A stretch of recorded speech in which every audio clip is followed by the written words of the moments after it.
Turn off your lights. Make sure your doors and windows are locked.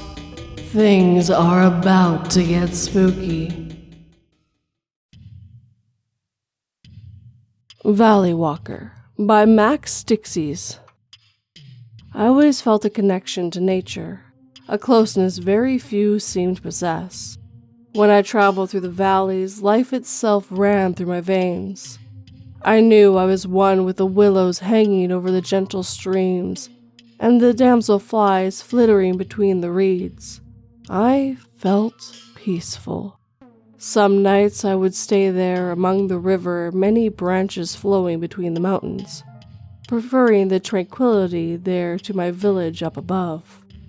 Others tend to avoid me unless they need medicine. Then I use my knowledge of the local herbs to heal whatever ailed them.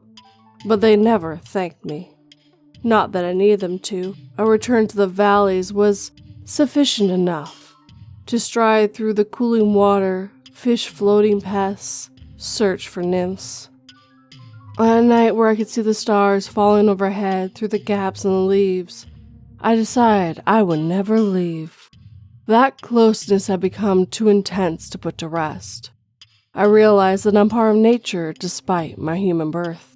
Within months, I developed a second skin, the texture and hardness of willow bark. Moss grew upon my back. Ferns between the horns sprouted from my forehead. I gathered nutrition from the soil, no longer requiring human food. Time soon lost all meaning to me. I began to notice their presence, humans dressed in clothes I did not recognize. Laughing, playing, talking. Harmless fun, though it disturbed my peace. I watched them from behind the willow's downy branches. They became a problem when more arrived. Large group of humans, some having the audacity to fish in the valley streams, others hunting for sport with loud weapons. Areas were cleared to make way for log huts so some of them could stay. This angered me greatly. My strength has grown since my mortal years. I've been able to tear through huts, selling new growth on their wrecks. If I spot a human, I bash their skull in. I display their corpse upon a dead tree for all the others to see. It does not warn them, and they often try to end me. They present to me no threat, but I fear for my wild kin. I must go where these humans live and end them once and for all.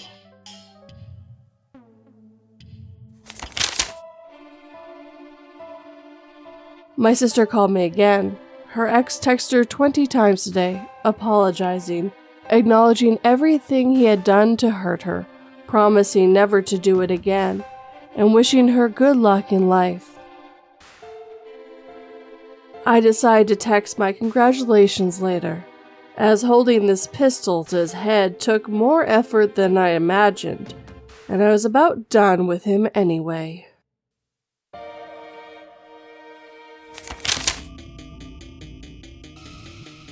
Welcome new and old friends. My name is 242, and today 42 got us 2 stories. Our first you've already heard. Our second story is... Wait, did you hear that? It sounded like a footstep just next to you. But you can't see anyone. You're alone in your room. Maybe, just maybe, it's something unseen.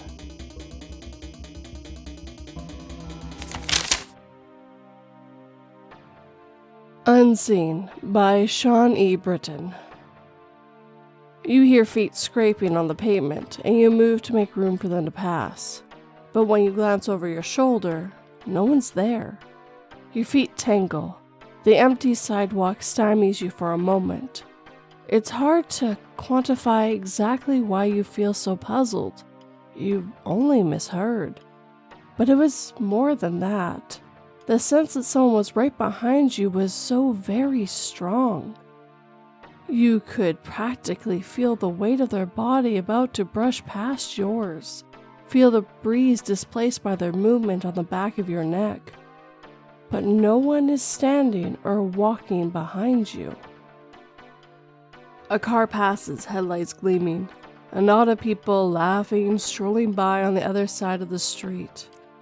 The stillness immediately behind you somehow takes on an unnatural edge, as if the breeze has suddenly dropped or something is blocking it. But you smile and shake your head, wondering what brought on this sudden paranoia.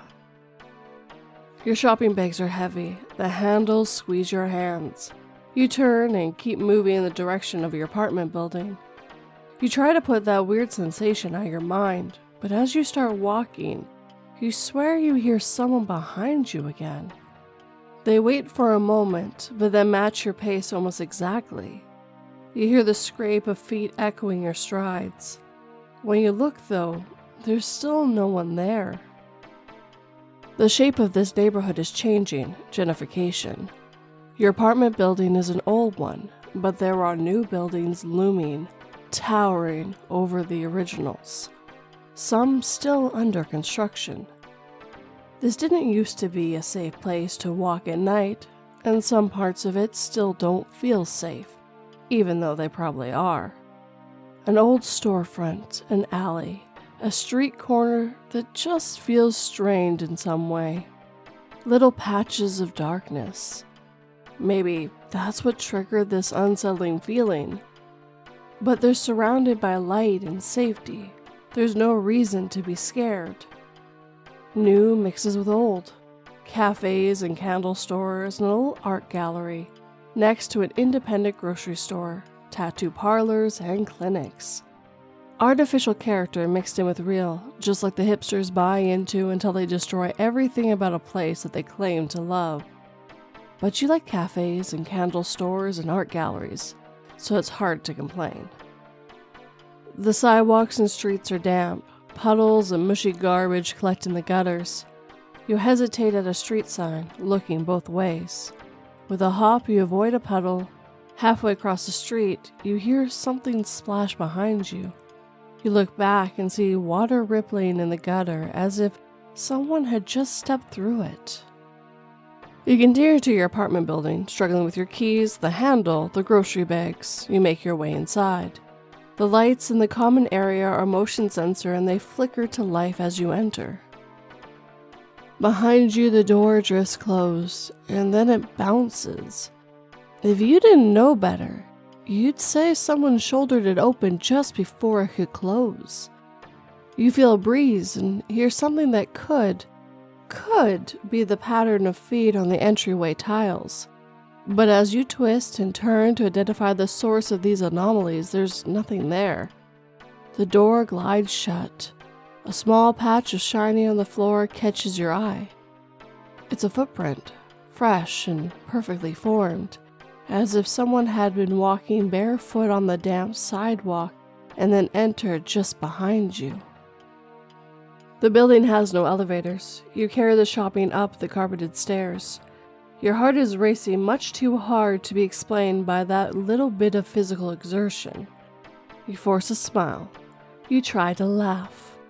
You're being weird and paranoid, and you try to convince yourself to lighten up. At the door of your apartment, you fumble between your keys and shopping again. You move with exaggerated care and a casual air, like a prisoner in an interrogation room on the mirror side of one-way glass.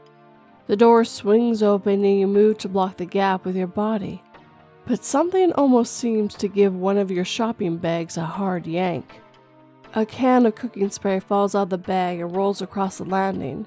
Without thinking, you give chase and stop it before it rolls down the stairs. You check the bag for rips, but it's fine. It's unclear how the cooking spray fell free. When you turn back, the door to your apartment is wide open. You enter your apartment and turn on the light. Nothing looks disturbed, but you feel unsettled. It's that kind of feeling you get when someone's been in your room and they've moved a few things around. You can't consciously identify what changed, but you know it in your gut. You live alone in a 2-bedroom apartment. You enter directly into the living area, and across the room is a separate kitchen. The bathroom and 2 bedrooms are down a corridor on the other side of the apartment. Most of the furnishings come from IKEA, but there's a few pieces of art on the wall that you're proud of. You're messy, but not too messy. The apartment is untidy, but not dirty. You hesitate just inside the doorway. Your heart thunders. The door clicks shut behind you. You don't know what to do with your shopping. One of the bags could be used as a weapon. It's heavy, but not that solid. Swinging at someone would probably distract them more than hurt them. "I know you're in here," you say aloud to a clearly empty apartment. It's a joke, you tell yourself. You're kidding around with no one to hear you being weird anyway. It's the equivalent of thinking as loud as you can, "I know you're reading my mind," to a room full of people to see if anyone looks at you funny. But something reacts. You don't see a movement, but across the room a jacket thrown over the back of a chair suddenly falls and drops to the floor. The timing is one hell of a coincidence. It's almost as if someone, surprised by your statement, brushed against the jacket and knocked it loose. "Oh God," you say. A plastic plant on one end of your bookshelf rustles. Something, someone unseen, you assume moving from the table and across the back of the living room in the direction of the bedrooms. You move in the other direction, still carrying your shopping. You circle the living room and head towards the kitchen. Your legs feel weak, shaky. Your breath rasps as if there's not enough room in your chest. In the kitchen, you hurl the shopping bags onto the counter. Contents spill. Defrosting goods leak moisture. You cross to your kitchen knife block by the sink and withdraw a butcher's blade. With swinging arms and exploratory jabs, you cover enough of the kitchen to be assured that it is truly empty. This is insane. This is genuine mental illness territory. You never had any reason to doubt your own mental acuity before, but actually thinking you're being pursued by some invisible presence because of a couple weird sounds and coincidences? You're being crazy. But what if you're not? What if you unpack your shopping, make something to eat, relax for the evening, and that's exactly what this person or thing is waiting for? You stop at the entranceway of your kitchen, blocking it with your body. You feel confident you can turn your back on the kitchen, but the rest of your apartment is an unknown element. Your living space looks unfamiliar and threatening, like a foreign no man's land. "This is crazy," you say, but you're past that. Something, some presence, some invisible thing is in here with you, regardless of how sane that sounds.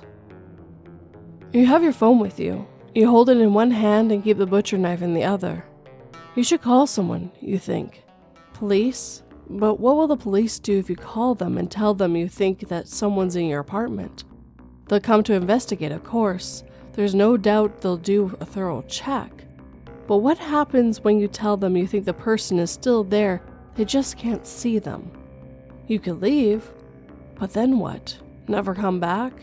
How can you ever be sure this invisible stalker isn't there when you return? "Hello, are you there?" you ask the empty room. "What do you want?"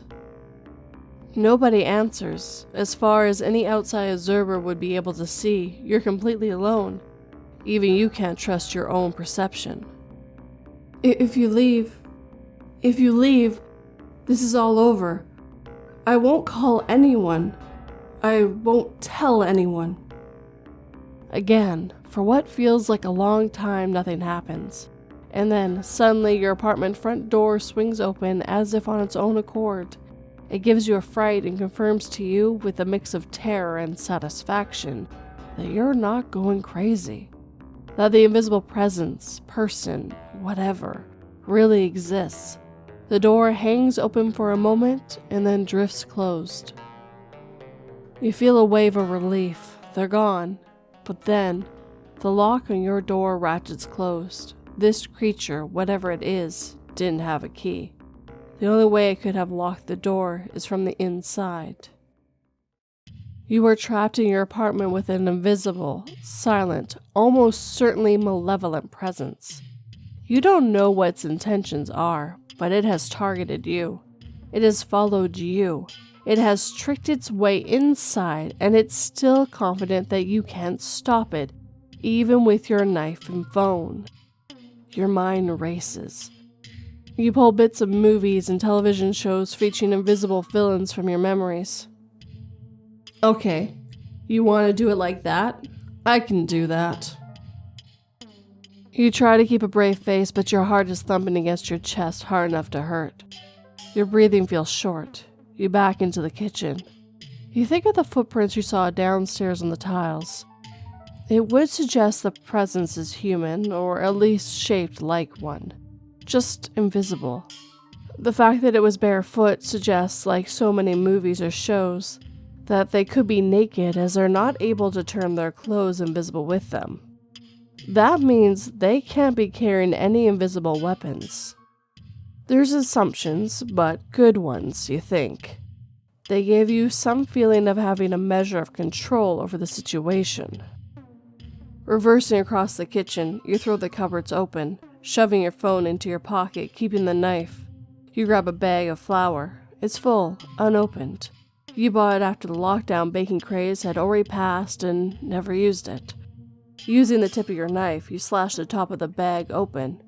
Your hands shaking, but you force them to be steady. Raising the bag, you scatter flour across the kitchen.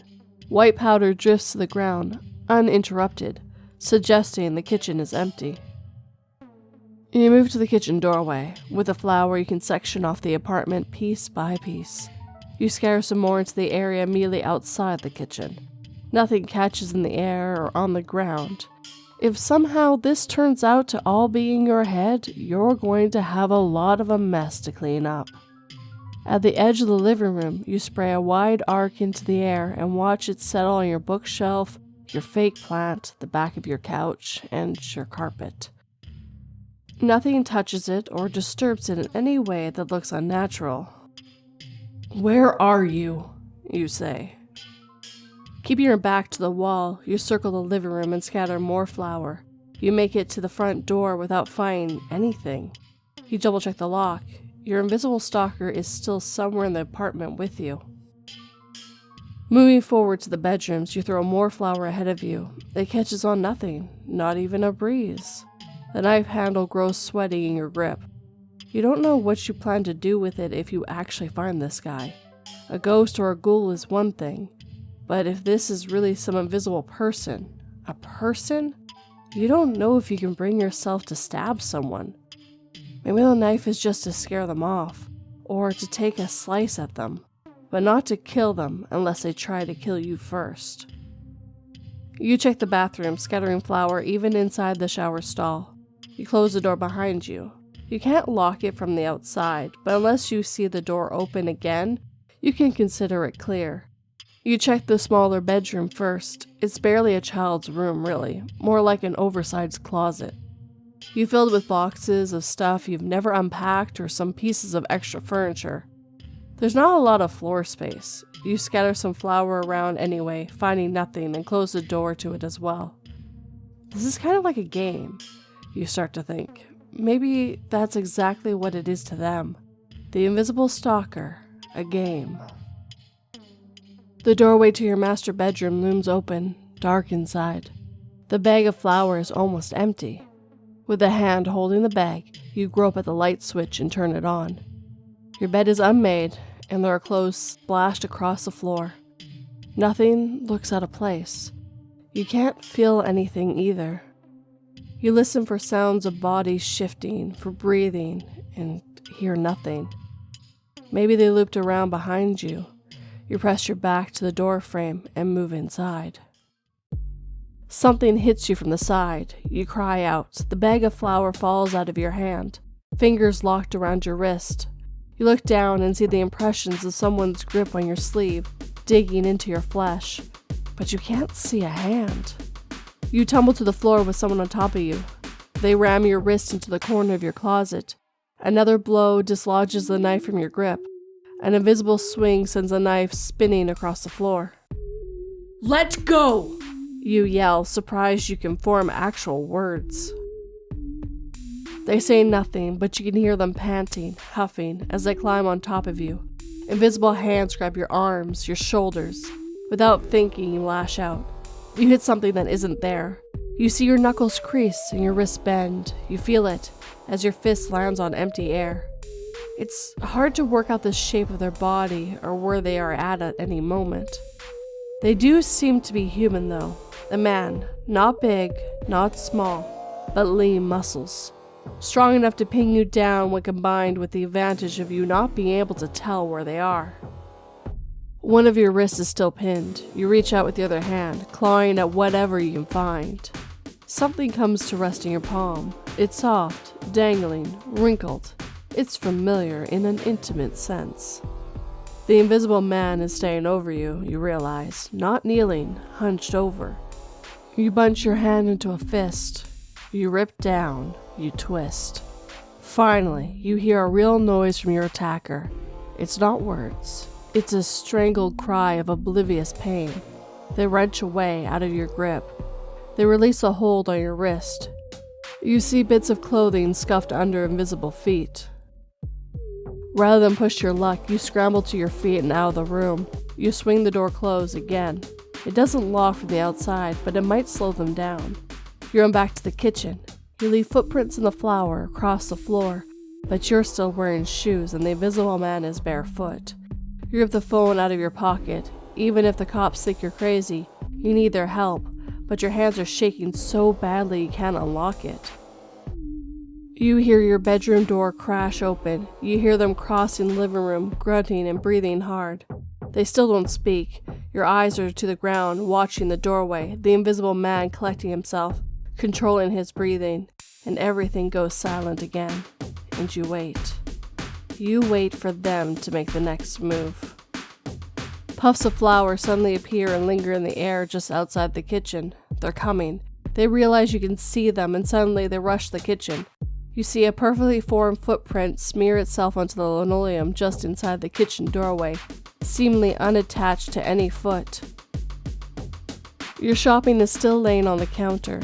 You drop your phone and grab for one of the bags, the cooking spray, the same can the invisible man pulled out of your groceries to distract you earlier. You knock the cap off of it and fling your arm around just as you feel something hit you again. You aim at where you think the invisible man's face would be and push down on the aerosol. Cooking oil hisses and coats something only a handspan away. You can hear them cry out, another wordless howl of pain. Oil sticks to something. You can make out features, a face, a fringe of hair, coated in yellowish slick. Then you see hands as well, oil slicking to them as the invisible man reaches up to protect their face. Blinded, visible, they stagger across the kitchen. You return to the kitchen block. You took the biggest knife from it already, leaving it somewhere in your bedroom, but you grabbed the second biggest. It's long and sharp, just not as thick. You round on the invisible man again without thinking. Oil coating his hands and face, the stalker lurches towards you with a wordless yell. You slam the knife forward, and he practically throws himself on top of it. The impact hammers through your arm and into your shoulder. The blade of the knife disappears, just disappears from view, and something wet and hot but invisible coats your hand. You pull the knife back, and the blade reappears like magic trick or a prop knife. You jam it forward again, the knife disappears. The invisible man chokes. More hot, wet nothing splatters your arm and chest, your cheek. You release the knife.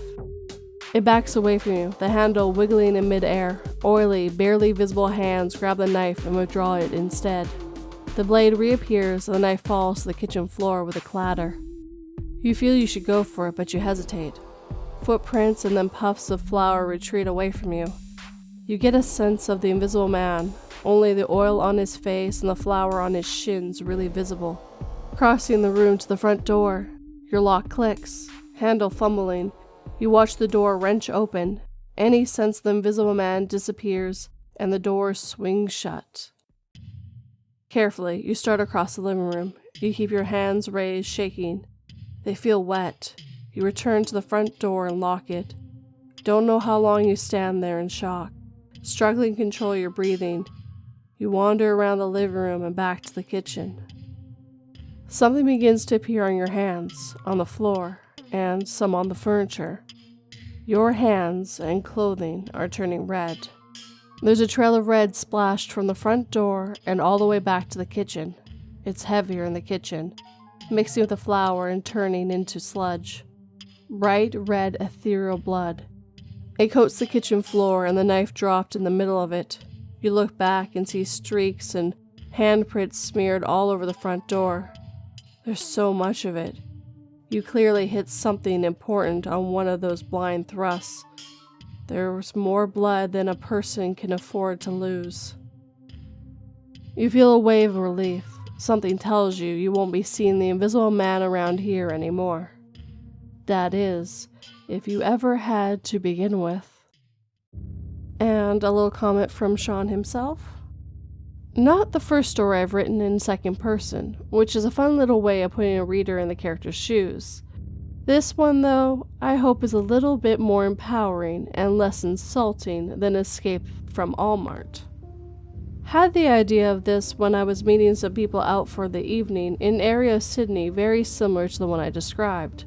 Once a bit dodgy at night, but now very much gentrified, and just got a sense of someone behind me, but nothing there. Personally, I feel the questions in this one are better off unanswered. Where did the invisible man come from? What did they want? Are there more of them out there? Is there one in your room with you right now? What was that sound?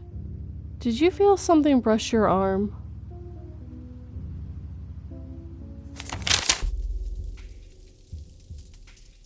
The man smiled cruelly and nodded when I left him with the naked, innocent young woman and said to clean up the mess when it was over. I wasn't speaking to you, I told him, walking away as he began to scream in terror.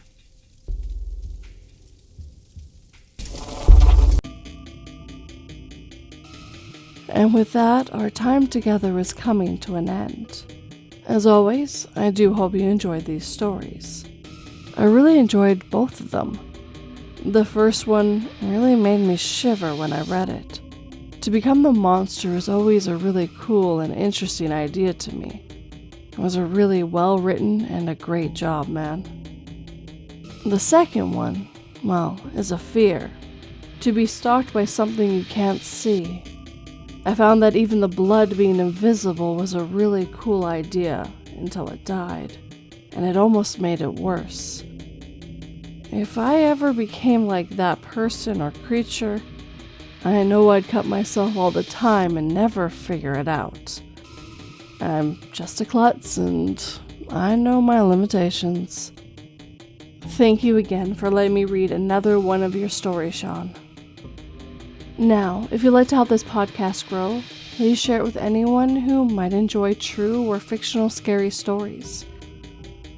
I'm also going to be doing a second vote on the podcast name, and it's going to be on Twitter and my YouTube channel, so if you guys want some say, please check me out as 242reads, TO_42 READS. Links are down below, including the ones to all my other socials and other things as well, including my own website. And if you'd like to get bonus stories or early access, please check out my Patreon. I also do have PayPal and Buy Me a Coffee for one-time donations as well, guys. But as always, guys, thank you so much for watching and listening. I know I say this at the end of almost every single one of these, but I mean it. It really means the world to me. I love that you guys are okay with me talking into the void and enjoy what I'm saying. Sleep tight and don't let 42 bite.